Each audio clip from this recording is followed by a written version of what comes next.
Hello, this is Dean Radin, and I'm on Your Superior Self. Hi, I'm Anita Murjani, and this is Your Superior Self. Hello, this is Dr. Raymond Moody, and this is Your Superior Self. Hi, Cultural Creatives. I'm Bruce Lipton, and I'm here to join you with Your Superior Self. This is Paul Selig, and this is Your Superior Self. What's up, everybody? I'm Aubrey Marcus, and this is Your Superior Self.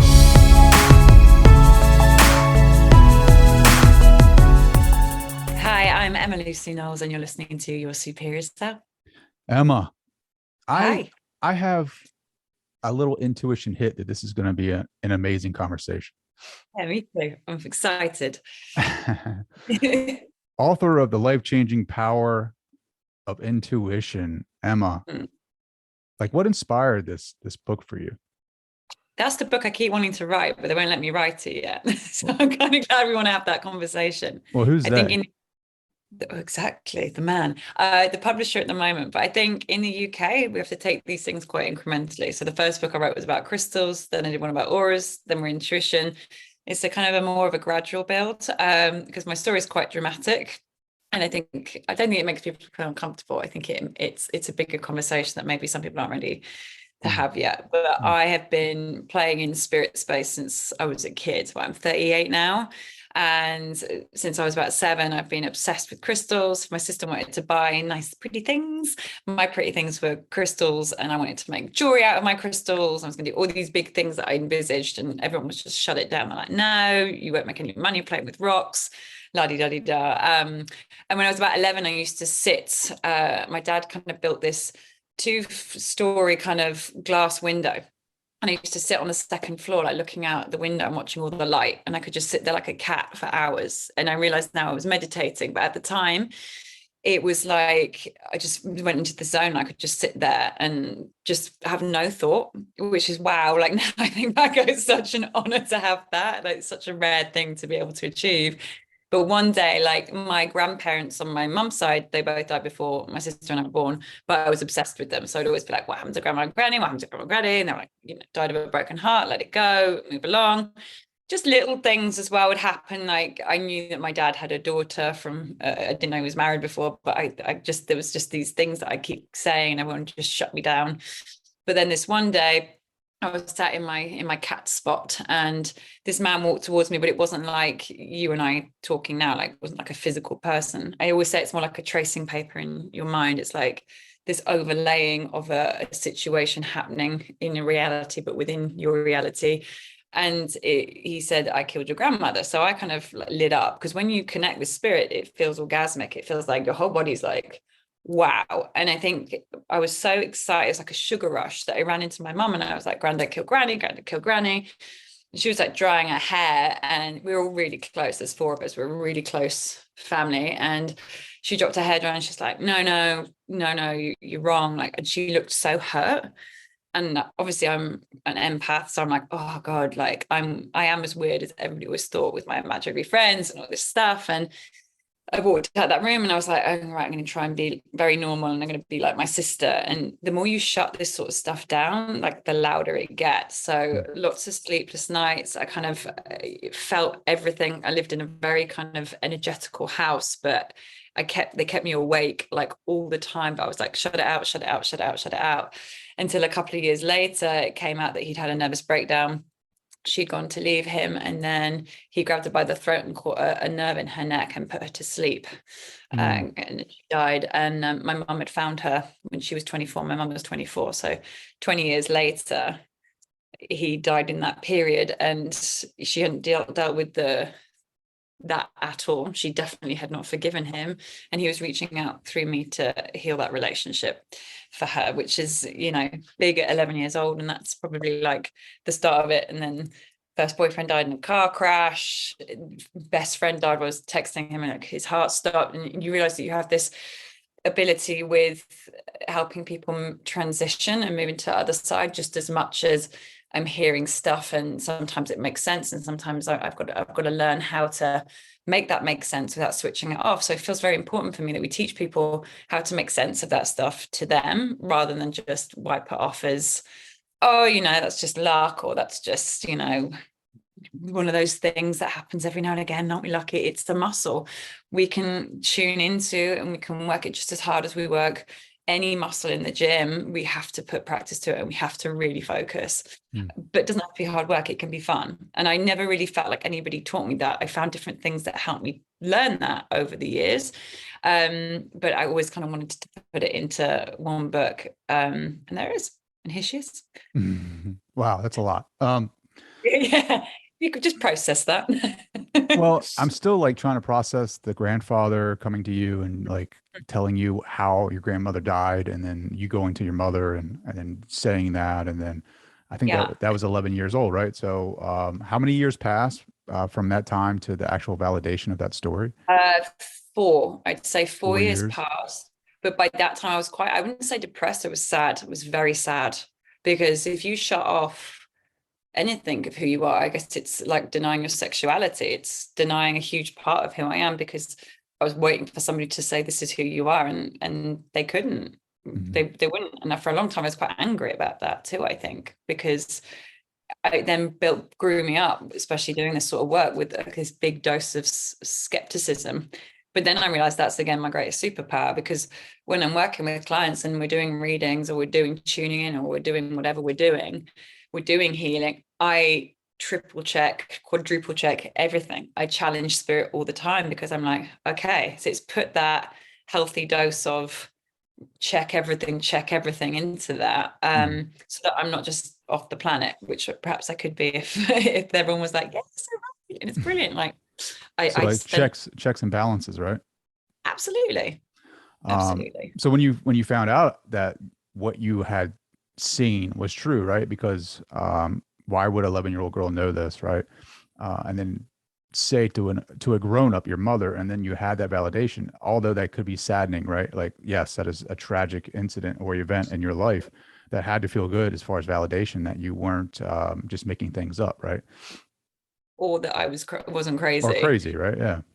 Yeah. And I think, my parents come from kind of, I want to say like normal, we're from up north here. So actually from working class. My dad's kind of from Huddersfield, which is a small country, like village, in Yorkshire, and my mum's from Nottingham. So it's grafting energy. They're grafters. So for your daughter to start kind of coming to sort of saying all these kind of slightly whipsy wavesy things, like, I know my dad gets it on his own level, but to hear your child saying that, I think it's easier just to kind of box it and push it away, because it's how do you deal with that? Sure. And what I love about your book is it is a guide in strengthening that, right? Like for people that I think they're just average. I think we have this ability to tap into that intuition and really find out who we truly are. Yeah, and you've demonstrated that through this book. And you've given us a guide, you've given us actual tools and practices that we can implement in our lives, which I love, right? Like actually, appealing to the analytical mind of mine, or giving me a routine to actually do and see my own results, right? But it's all subjective, right? Like you can give out the practices, you can give out the guides, but you can't really interpret what that person's experience is going to be, because it's different for everyone. And I think that's where people get caught up, because they hear your story, Emma, and they're like, oh, well, that's not happening for me, right? Like, but they may not even be noticing what is actually happening for them, because they're so wrapped around what happened to you. Absolutely. And I think people go, oh, it's easy for you. And I'm like, it's not actually, you're coming from a much easier place than me. Like I've completely cut myself off before. I have kind of had to spend a whole year once, like in a wood with a guy that used to work in the Secret Service, like kind of coming back to that childlike innocence place where I could actually play with it. And because I was coming at it a place where I was attacking it, and I loathed it and I hated it. And actually it's saying you've got this ability, and it's about how you, exactly like you said, like, how does that work for you? It's the same thing with crystals. I always say to people, everyone's like, oh, my friend said, I'm looking for a partner and they bought me this rose quartz and it's not working. So I chucked it out. And it's like, how you feel love is very different to your friends. So maybe the rose quartz is great for them because it vibrates at that level, but you might be looking for something different in love. You might be looking for confidence in love, or a way to speak your love. So it's all about working to find out what's right for you. And we're all unique. Yeah, we're all associated and we're all attached or we're all connected in very different ways, but we have to honor that individualism, and we don't. Society has cut us from that for a really long time. And we're in a beautiful turning point in the world where we're actually getting to go, okay, I can be part of all this, but also I can be this powerful sovereign being without being arrogant or being kind of, too over the top or think I'm special, because it's not what we're saying. I'm not saying I'm special. Like, I don't think that at all. Like, I'm very human at the same time. What I'm saying is, this isn't just my thing. This is all about things. Like, my sister, she's very intuitive, but she does PR, right? She does communication. So her way of working, she's a complete chameleon. She can switch into how to change her energy to work with that person that she's in front of. So that's how her intuition works. And we all have that different way of doing it. And it's about honing your own art rather than shutting it down because it doesn't look like someone else's. I think you're special in the fact that you found your own path, right? Like, you've done this for yourself. You built your own path out of, you've created it and molded it to the way that works for you. And a lot of people want to take the nice concrete path in the park that's been walked millions of times, and what results you're going to get. You're going to get to the other side of the park. Well, some of us like challenges, like myself, and we like to create our own path, and we have no idea where we're going to end up, but that's a part of the journey. It's a part of life. I think when we're too concrete about things as well, I think it's important to be part of the kind of the creating, which we talk about in the book as well. Like, how can you start to manifest? Because I think manifestation is like a big buzzword right now, isn't it? But it's about also knowing that it's an incredible practice and it's an incredible part of helping you shape, but also knowing that there is this higher power that will say to you, that's great, but try this. And that's the bit that we fear, because if it's out of our control, we really fear it. So when we kind of get into that spiritual bypass thing of kind of like, my higher self said that I don't have to talk to you like this because and it's like you got to keep coming back in and finding that way through. We'll talk about the manifestation, right? How do we get into that, that space, that powerful space that's inside of us to actually create things in our reality?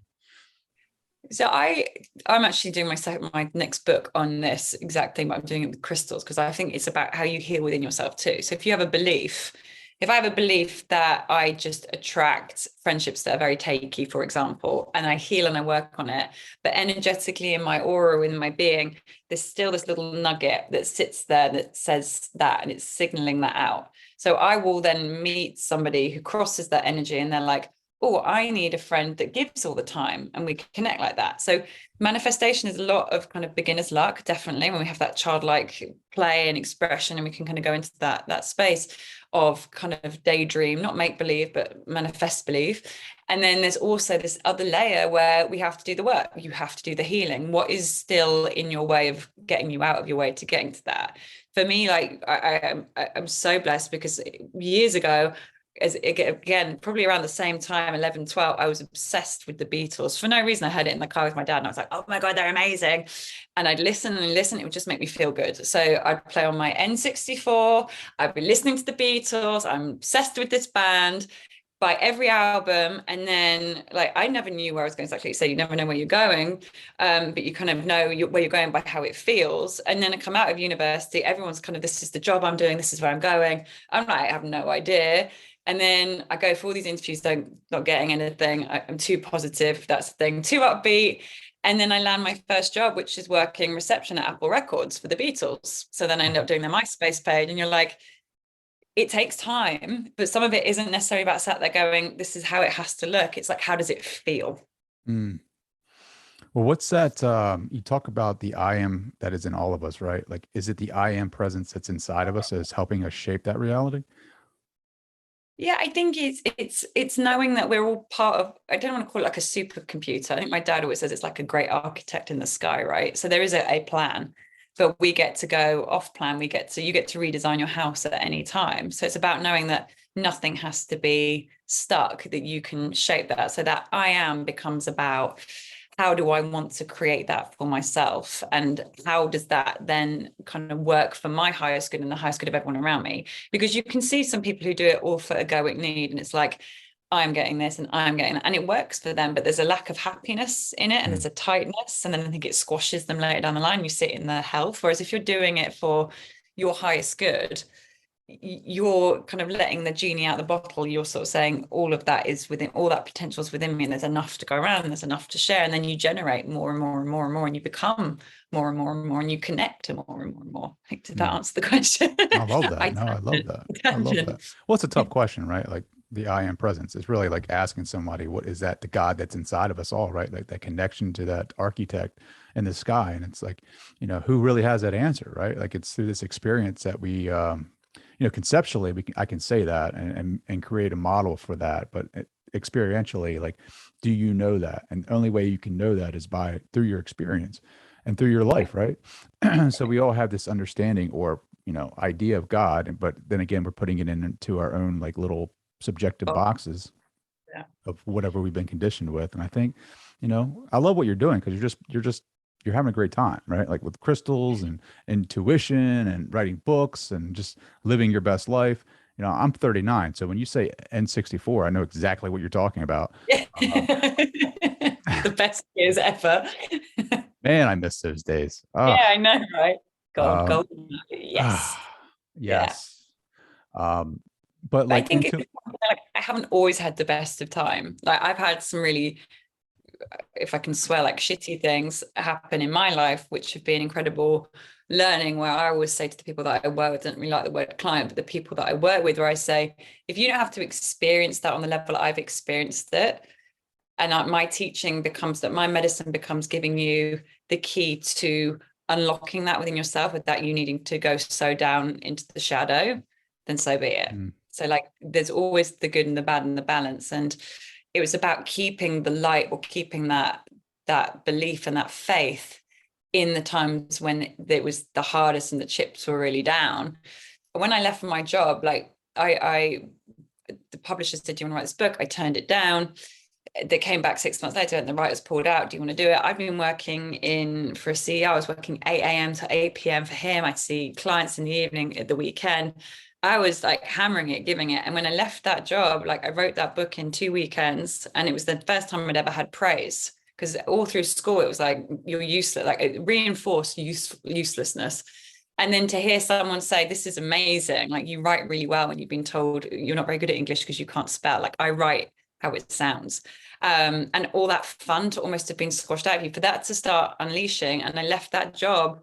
I literally walked in the next day, said, I'm going to leave. And I think I had like £300 in the bank. And I said, look, guys up there, if we're going to do this, let's do it. But like, I have nothing.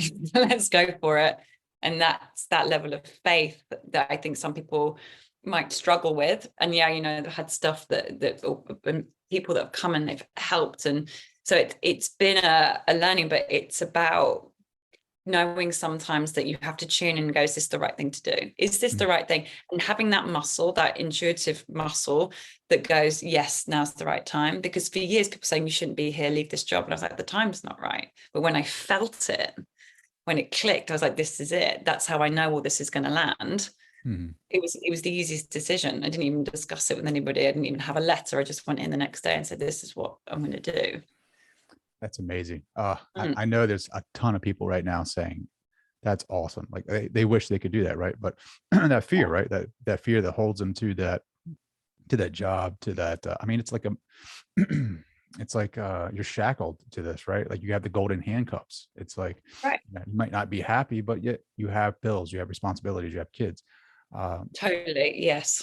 So, I mean, when you left your job, right, and were you conscious of all the help that was coming to you, that was like the universe taking care of you, or were you just kind of like, oh, that's just kind of coincidence that this is happening right now? No, I felt it, because for a long time I was very unhappy in that space. It was a very hard job. Like you're working for a man who's very driven. I'm not particularly motivated by the material or kind of the success like he is, but my job was to support him. And I learned so much about business, because had I not done that job, I was like a business assistant. So had I not done that, I couldn't run my own business. So it's about finding the blessings in those moments. And on the days where I was like, oh God, I really can't be bothered to go in, like, oh, my energy just doesn't want to be here. It was like, okay, how do I make this useful time rather than sitting and complaining? I'm on the bus, I'm doing my gratitude, I'm kind of working out, how does this feel? Like I'm envisaging, like, how does better feel? Like, where do I want to be? And there was many a time I was like, I never really even reached out to a recruiter. I just knew that through meditation, through kind of these exercises that we talk about in the book, that actually I just have to know when the right time. It's like when I left my last relationship, it was the same thing too. Like it was a toxic relationship, and there's probably like 3 years there too long, but it was that one moment where it tipped and I just felt my belly, and my belly went, you're good, let's go. And everything came to support it. And even when I left that job, they all turned around to me and they supported me. I didn't think my boss was ever going to let me go, but he supported the whole thing. And when I said I need to leave early, he supported it, because that's how I knew it was right. If everything plays in your favor, it's because you're going in the right way. If everything's starting to feel like, you got to kind of come back and get a little bit stronger, and not give up on it, but just the timing is everything. Sure. I love that. I also love this one little passage here. It's like page 93. I'm going to go ahead and read it. I'm going to get your thoughts after it. So, you are more powerful than you can even imagine or will ever really know. We tend to condition ourselves into accepting what is given to us, believing that what we get is what we deserve, and not asking for more just because, well, why should we? Every so often, though, we have sweet moments of rebellion when our brain feels as if it might implode with one more crushing, self-annihilating thought, where we feel a fire in our belly or a kick in our gut. It's a cycle we need to break, or even to unlearn, to start to consider that instead of us being average human beings, we are all hyper intelligent forces with our own unique scale and with the potential to connect to a greater force. I resonated with that 100%, right? And I just want people to realize that. When did you realize that for yourself? Sometimes I still am, but I think like I think I had to hit 30. Like I think I had to go through wanting all the things that my friends wanted, recognize that I was trying to be normal when I'm not, and actually not being very grateful for not fitting in, and not being very kind of inspired by like being very different. And then when it hit that sweet note of, oh, maybe I'm not meant to, because I think, we're being sold to all the time. So you sold this dream of life right out the womb, right through school, and it's shut you down. Some of the greatest bullies I know are definitely my teachers at school. Shut you down. Oh, you've got a spark. I don't have that spark. Squish that out of you, right? And it was just that moment of I don't fit anywhere, and then finding complete peace in that moment. And I'm like, I fit in because I connect to something great that we all do, and then to kind of take a step back and just watch everybody, and watch some of the most amazing people I know, and I've been lucky enough to work with, who've got so much potential and so much talent, and watch them waste it trying to squish into a relationship, into some things that are quite basic things that we think we should have as human beings. It was soul destroying. I was like, I was meant to always stand back so I could look in. And at that moment, I was like, we've got so much potential, and I now need to start honoring that rather than berating it. Stagnation is death, in my opinion, right? Because I was the same way that you were. Like, I really never really understood who I was or what my curiosity was until 33, really. Before that, like you, like I was one of the pack, really. I mean, I had this probably this innate knowing that we are more powerful than what we believe we are, but because of my conditioning and everything that's dogmas, programming, everything growing up has turned me to look away from that, and to really plug into that societal machine that says you need more, you need to be a consumer, you need to be successful by having a job, a house, and kids, in a car, and all of that, which is fine, right? But I think it's after you accumulate that, right, and you look inside and you're like, what is left? Is this happiness? Because it doesn't feel like it's happiness. Not that it's wrong, but it's just like there isn't a spark there, right? Like it just feels like I'm being told what to do and I'm following directions, really. And when I complete those instructions, now what, really? Where's that flame? Where's that fire? Right. Where's that sweet spot? And your story, it just resonates with me like 100%. And I loved love a lot of the practices that you have in this book. The one that I really liked was creating a sacred space, right? And I wonder if you could just really quick go over that. Sure. I think our whole house is our sacred space. Our body is our sacred space. Like that took me a bit longer to realize that my whole body, I know everyone goes, my body's my temple, but I think sometimes we take those things that are actually truth and we make them so gimmicky that we ignore them again. That's rubbish. But actually growing up, my bedroom was like my haven. I knew I could go in that space. Spirit was there. The energy is peaceful. But anyone walk into my room, it'd be like, oh my God, it's amazing. How do you do that? So it's about making it like feel childlike, but not in a sense that you've got like Barbie posters everywhere. It's about creating this kind of energy hub where spirit is with you all day, every day, waking, sleeping, you're with spirit. But you have got that spot that, like when you're sitting at a games console, when you sit there, you're plugging in and that's it, you're focused, I'm here. So that when you arrive there, you've had a crappy day out at work. When I get back to that space, even if I can't feel spirit because there's so much going on around me, when I come into my home, I've got this designated space, and in my family that they will respect when I'm in that space. I'm connecting, I'm in that space, and that's just what it is. And it could be the entire room, it could be your entire living room. But for me, and you'll see it in churches, you'll see it in every religion, they've got a level of something that they pray to or they mantra to, whether that is a Buddha or it's the cross, whether it's kind of a deity. It's focusing your intention on love and putting things, therefore, that you love in that space bounces back to you like a mirror, the vibration of love into that space. So you're calling in the purest of energy. I put pictures of me as a kid when I'm really happy. I put plants. I've got a lava lamp over on this one. I've got them all around the house now. But things that bring me those vibrations, but things that represent all the elements, because I think elemental energy is really important, like that, connecting to nature, connecting to earth, to water. So it's about bringing in things there that feel good. And you might not have loads of room in your house, and for a long time I just used to use my windowsill, so I'd have a little Buddha and a crystal and all my intentions, and then it just starts to grow. But it's about designing it in a space of what makes me feel good and not having clutter around me. But these are things that are markers that when I get there, and I know this energy is coming in, but I might have days when I don't feel like that energy is coming in. So I've got these things around me that when I look at them, they're provoking that feeling within me. So it's creating, like going into a church, you're creating this mini space where when I'm here. And the more you use that energy, the more that energy just flows within that space the minute you get there. So I don't think you need to do anything desperately special. I think you might want to do sound bowls, you might want to like light incense and do all those things really very clearing for that space. But as long as it's a space that when you sit there, you feel good, the light's right. If you like a lot of light, get it in the light. If you like shade or coolness, or you want something darker, just find that spot. And we do a whole exercise in there about finding your space, because it's not always the place where you think it is. Like for some people, it's the bathroom.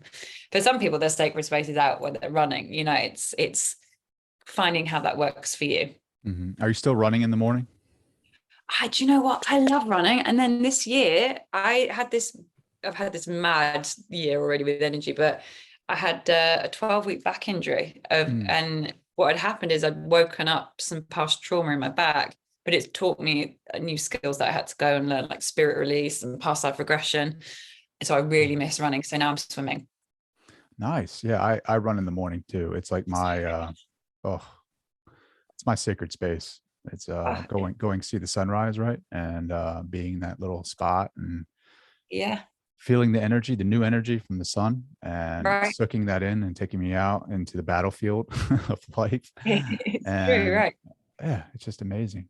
We take that for granted because we need that sunlight in the morning. When my sister's like sunglasses, I'm like, let that sunlight in, because you're going to get that all transitioning to melatonin. You can have a much better sleep. So it's not just about getting in the light. It's about letting your body do what it needs to do as well. So, oh gosh, I could run. Past life regressions, right? Like hypnosis. I'm really interested in that right now. Like really interested. Like what's your experiences with that?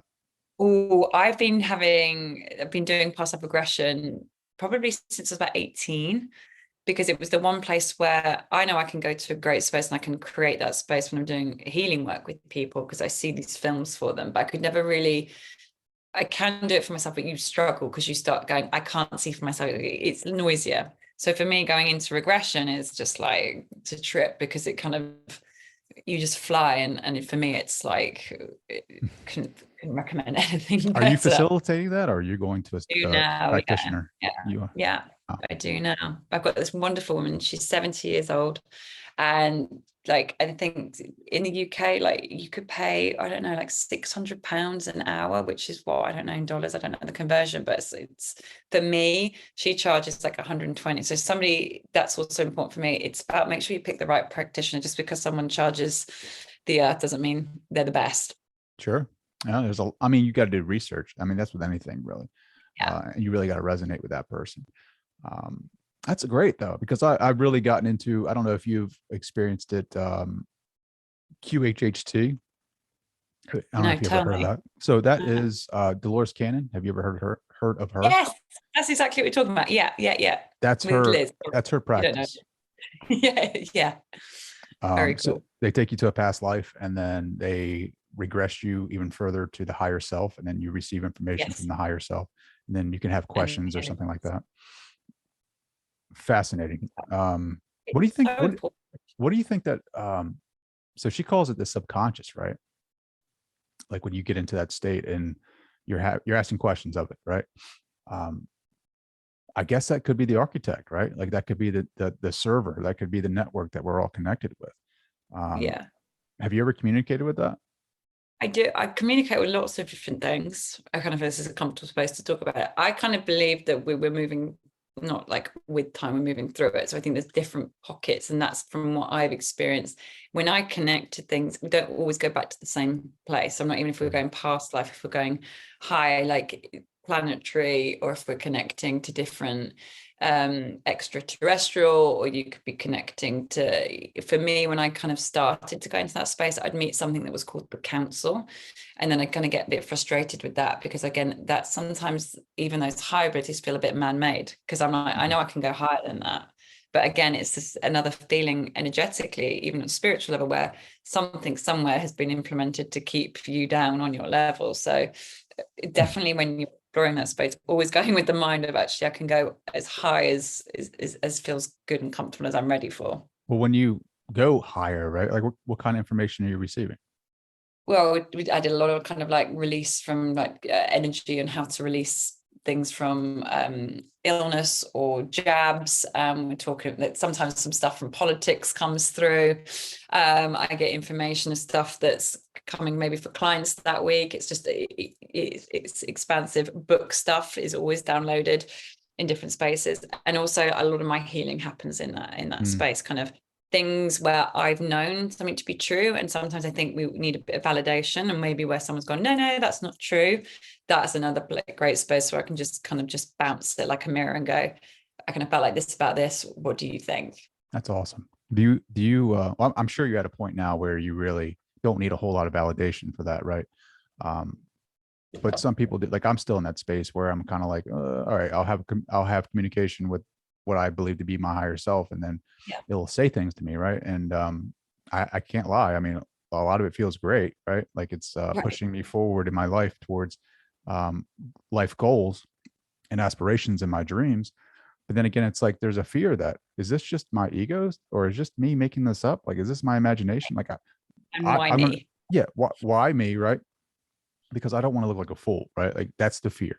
I don't want to be like that guy that's like, saying this stuff and then hey Trey, man, that didn't happen, dude. Like you're a little out of your mind. But that's where the faith comes in, right? Like always, as long, I always think, like I was saying, it's about, as long as it's for the highest good of you and for all, you can't really fail on it, because as long as it's for not just you, it's for all, because we are all I am. I mean, that I am is interconnectivity. And I think when people are doing things for, it's that old parable, isn't it, about the two wolves, kind of like which one you feed. If you're doing things with goodness and it's heart-led and you're doing it for the betterment, if something doesn't land as you think, but you get into it, and I've had a couple of things like this, there's so much stuff that you learn. That's what I'm saying. Don't give up on the belief. There's things that you need to learn in order to get you to that space. And also, like, time is completely man-made, right? So you might be like, well, I'm on a clock here. I got to get going. But you're doing your work. And you've got to take for love, for example, or even a business connection. If you've been doing your work and you're like, say up here, and you're wanting to bring in this great big vision, you have got to wait for spirit to bring towards you those people who are meeting you on that level. Because if someone meets you under here, they'll either try and pull you down, because that's just human nature, or they'll scramble over the top of you to get higher. So sometimes it's about, you have to have trust in that timing, that everything is coming to you as it needs to be, ready and healed, so that you're not going through this being healing work, that this is just stuff that you can then enjoy. And that's why I feel like I'm having fun now, because I've released the need to learn the lesson. It's like, I'm not going to rush. That's awesome. Patience. Yeah. There's a quote. There's a quote in your book that I really love. Right. You have feared your intuition and avoided its truth. I don't know if you remember that or not. I don't know if you could elaborate on that. Well, it's a whisper, and it's exactly like you're saying. So ego and intuition use the same voice in your head. So my voice in my head sounds like this. So when intuition is going, oh, you could have this, and it could feel like this, and go and do this, or that feels really nice and fanciful. But when that same voice goes, you're useless, you probably could do with losing a few pounds, and nobody really likes you, it's the same voice. So how do you determine which one to use? Because the ego voice is much more real, because you can prove it. The intuitive voice, I can't prove, therefore, okay, I'll just ignore it. But actually, if you spend that time sliding the switch into, I'm going to listen to that voice and practice just not shutting that voice off because it's useful. That's the voice that says you're going too close to the cliff, stop, don't, just like a little, but you can use it as a guide rather than to lead the pack. And that's why they always say you've got like the angel and the devil on your shoulder, right? But it's about listening into that one and always coming into how does that feel in my body, and not bypassing. So if spirit is saying you're going this way, don't just then go, oh, okay, no, that's it. Yeah, that's it. I'm sorted. Then I have to go back 10 steps. Okay, what do I need to do in order to get there? What do I, and asking that every day, rather than going from hearing the kind of the epiphany and then sliding straight into ego, which is I want sugar, and it tastes good and I want it now. Start going every day, kind of like tempering the beast, but knowing that it's the same voice, but it's different aspects using the same voice. So I always teach muscle recall for, like, I call them tells, because if my spirit is saying go left, and I'll have to sit then and go, okay, is that right? And then I'll build the muscle so that if it's a yes and it's a pull in my belly, or if it's a no, it might be a burn in my heart, I'll know that I'm definitely using the right voice. Because ego is smart. It will start to talk to you with like intuition does, but it uses very different language. It's harder, it's harsher, it's sharper. Intuition's kind, it's loving, it's everything a mother should be, that kind of nurturing. Whereas this is like a drill master. It's run, it's sit, it's don't get up, you're being lazy, which you need a little bit of to motivate yourself. Sure. So don't cull one, find the way in which you can slide up the scale. I think you call it your intuitive yes and your intuitive no. And there's actually a practice that helps you find that for yourself. Is your intuitive yes in your stomach or in your belly?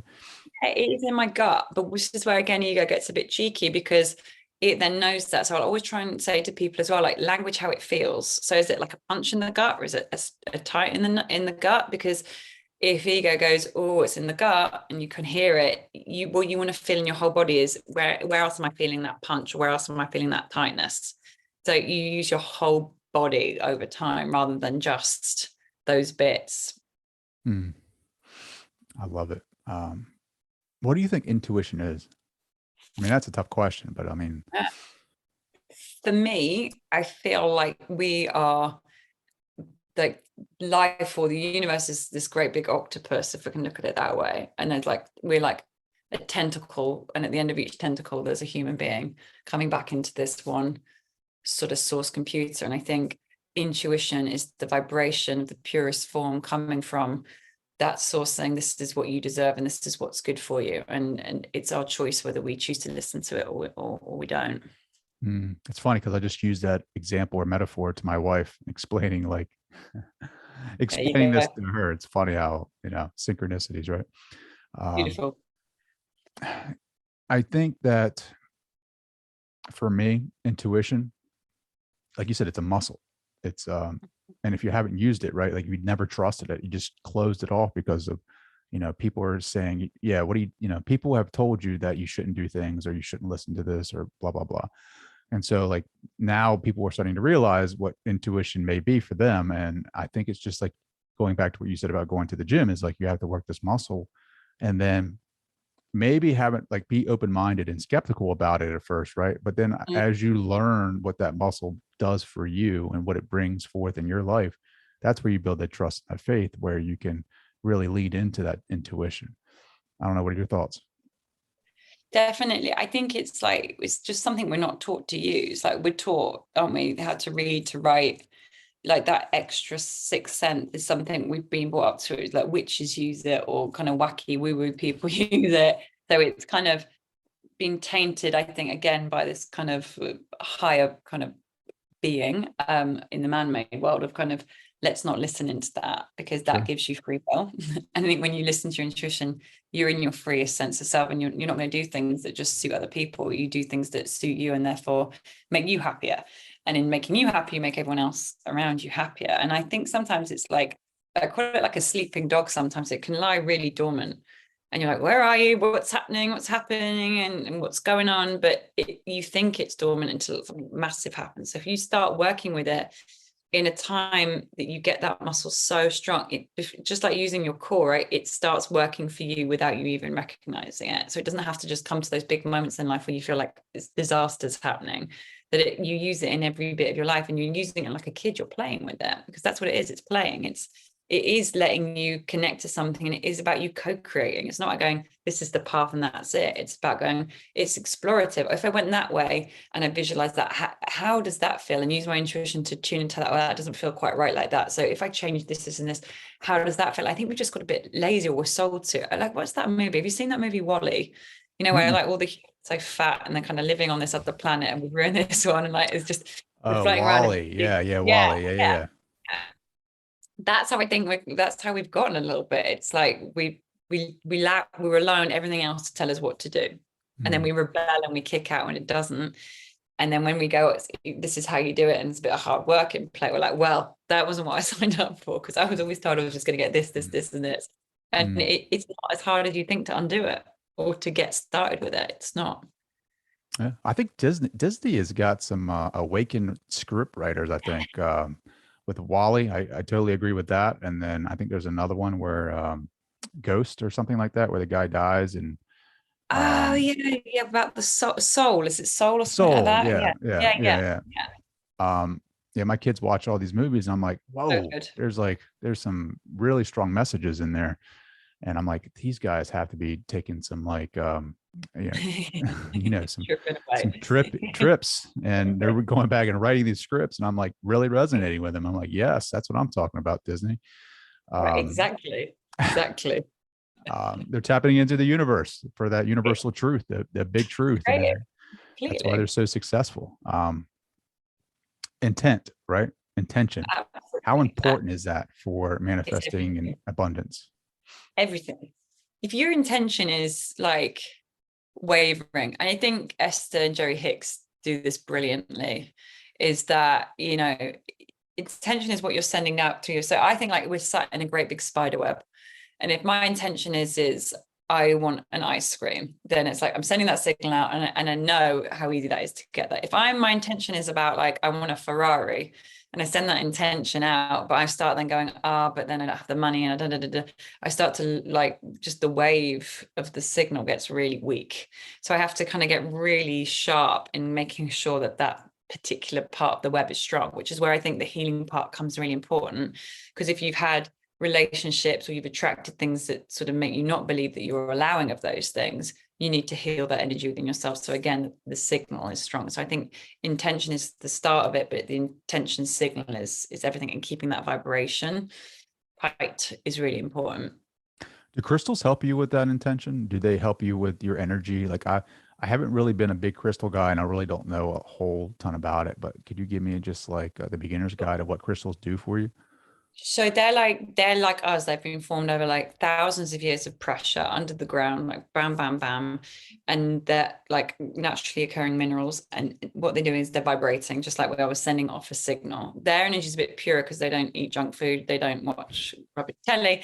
They're kind of clear, and each crystal is vibrating at a different intensity, different frequency. And what we've recognized is that those frequencies kind of naturally help us start to align our energy. So when we've got our energy centers or our chakras, back in the day, we could sit and each one of those would be spinning in a clockwise direction, and those vortex of energy would be pulling in and pushing out beautifully. But then when we do kind of, people drink, they take drugs, that kind of negative thought, bit by bit, those energy centers start to, I don't like the word block, but for me, it's they start to turn the other way. So they start to you start to go into this little turtle shell, you start to hide yourself within your body and away from your energy. And the crystals are a bit like having the mobile phone, right? You kind of have them with you, and they can naturally start to affect the way in which the energy spins, and clears that up for you while you don't really even need to be doing much with them. Like you can meditate, you can take a bath with them, you can take them on your run, but they're like having like this Wi-Fi box that just helps you just align your signal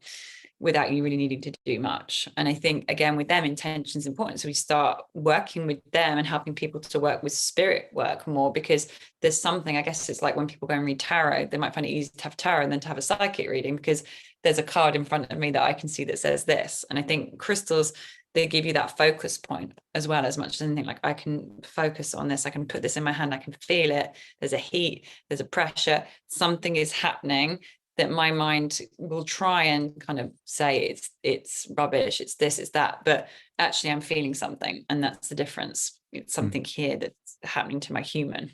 Is that how you find the best crystal for you? Absolutely. It's What's connection. what's your favorite crystal? Oh, it's a big one. I think labradorite is amazing because I think it helps you reflect your heart truth. So if you kind of think that you're sort of saying this is who I am and I'm brilliant, but you're actually quite shy with it, sometimes it helps push beyond that shyness. So I really like that particular piece. But anything yellow is great for me because that's all about the power center, about the belly. Just getting anybody into believing in themselves is a huge thing these days, I think. So color is as important. So it says in your bio, you're clairvoyant and a hands-on healer. Clairvoyant, what exactly is your definition of that? So it's been always really difficult to kind of put into what are you? Because for me, like the word clairvoyant, it resonates, but it doesn't always. Like psychic resonates, but it doesn't, because there's always these stigmas attached to those words too. But for me, I'm a seer. So I see. So when I was learning healing work, what I realized was like, oh, this is a bit boring, I want to do it this way. And then as I started to work, I closed my eyes and I'm working on somebody, and I've never met these people, these films would start playing out in my mind. And when they'd left, I'd be like, feel really sad, because I was like, this all looked like junk to me. I have no idea what this is. But then over time, I started to get ballsy, and I'd be like, all right, I saw all this stuff. And then people were like, oh, that's like, you've read my diary. And I just started to tune that I realized that spirit's showing me, again, like I said, where you're going, what's happened, what we need to shift, and saying to you, these are your choices. So it's kind of, for me, it might be easy to say seer, but I think people like the clairvoyant word because it's that. But then sometimes I hear, and sometimes I feel, sometimes I see. It depends on the person I'm working with. So if someone's more visual, I'll see more visual stuff. If someone's more of a thinker, it'll be much more words in my ears. And it's just knowing that it doesn't have to be just one thing, that actually you've got to keep changing hats with it. Yeah, that's a terrible question. I don't know why I asked. Who are you, or what are you? Like it just. No, I think it is. I always forget. I forget the 5 clairs. Like I just keep forgetting them. Right. Like yeah. But then they have such a negative kind of. If I go on TV, like they won't use that word. They'll be like crystal guru, and I'm like, okay, because it's like it makes people feel really uncomfortable. Sure. They want a word. Yeah, and yeah, I think guru is a worse word, but that's fine. That's fine. So yeah, I mean, your books, you have your first one's about crystals, right? Yeah. So if anyone who's curious about crystals and what they can do for them, they can just pick that up as well. Yeah. I think this book is more practical in that it does give you practices to use in your everyday life, which I love, by the way. And what's the other book? So I did crystals, power crystal healing, and then we did You Are a Rainbow, which is about auras and seeing some practical stuff in there too. Then there's intuition. Do you see auras? I do, but I kind of see them inside my mind. Like I was talking about my granddad. Some people see them around and like, oh, you're very blue, but you'll see it or you'll just know it. So again, it's about teaching people how to hype up their skill rather than write it off. And I love watching people like, well, I don't really think I'm seeing anything, but I just keep thinking of the color blue. And I'm like, that's it. That's it. That's it. That's right. That's awesome. And I think you sell crystals on your website too for people. I do. Yeah. Yeah. Like, I only do maybe I think I've got 15, quite specific because I hand charge them all. Mm-hmm. So I put some kind of good vibrations into that. So yeah. Emma, this has been amazing. I just love talking to you. Yes, could talk all day. I know, right? Where can people find you? Where can they buy your crystals? Where can they buy your books? Oh, bless you. Books are all on the Amazon. There's links on my website, which is emmalucyknowles.com, and crystals are on there too. I'll say hi as well. Drop me an email. Well, I can't thank you enough for joining. This has been fantastic. No, thank you for making the time.